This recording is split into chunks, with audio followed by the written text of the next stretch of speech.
Never believe the negative influences of other people. Don't be told no, because the world is full of people that'll tell you, you can't do this, you can't do that. Oh, no, no, don't do that. No, you're crazy. The world's full of that. Just don't hear that. That's white noise. Let it go. If you think you can do it, if you think there's a way, then do it. If you believe you can do it, do it. For anyone young starting out, right, you said yes to everything. You've done so much different stuff that's worked out for you, stuff that's, like you just said, help you grow and help you build you into who you are today, whether it's good or bad. Do you find yourself, or do you have any advice for anyone younger starting out with this? There's a world of possibility out there and they can do anything, and you didn't start from great beginnings. You didn't have a silver spoon in your mouth. What advice, if any, would you give to them? I think, great question, and I sometimes ponder it, and I get asked it sometimes in different ways. To me, the big one is believe in yourself. Have confidence in yourself that you can do things. Never believe the negative influences of other people. Don't be told no, because the world is full of people that'll tell you, you can't do this, you can't do that. Oh, no, don't do that. No, you're crazy. The world's full of that. Just don't hear that. That's white noise. Let it go. If you think you can do it, if you think there's a way, then do it. If you believe you can do it, do it. And people say to me, oh, yeah, but, it was easier when you did it. Yeah, well, I remember borrowing money, $400,000 in 1988 at 18.5% interest. Tell me about hard. It was $5,000 a month in repayment and $4,800 odd of that was interest, and the other $200 was coming off the capital.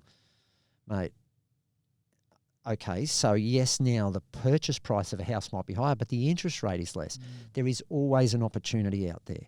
You just got to look for it, and you just got to say yes, and you got to back yourself, and you got to put in. I think the hard bit is, was it fair that I worked 15, 18, 20 hours a day for years and years? Is that reasonable? Is everyone going to want to do that? Probably not. So I guess that's a personal thing.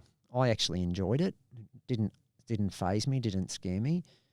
It didn't put me off. I think a lot of that comes down to, from what I've done in my life, is it comes down, and we talked about this beforehand, it comes down to happiness in your life. If it's giving you happiness, if you're in the grind and you're doing that and that's making you happy, then that's you to a T. That mightn't be me, because me cutting timber and hiking up a mountain, building a fence all day, probably not going to make me the happiest man. But I will work happily 18 hours on a shoot, and we've done that this year where I've worked day and night, and I'll do it and I'll be happy as Larry, and I won't skip a beat, and I won't complain too much, and it's life, and so finding something that you're really passionate about and making happiness the focus and putting all your eggs in that basket will result in other things coming from that.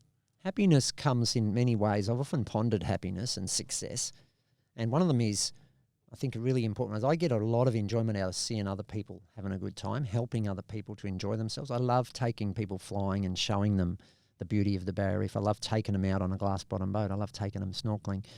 I love taking them out to Birdsville, showing them Big Red, showing them Lake Eyre, telling them about it, educating them.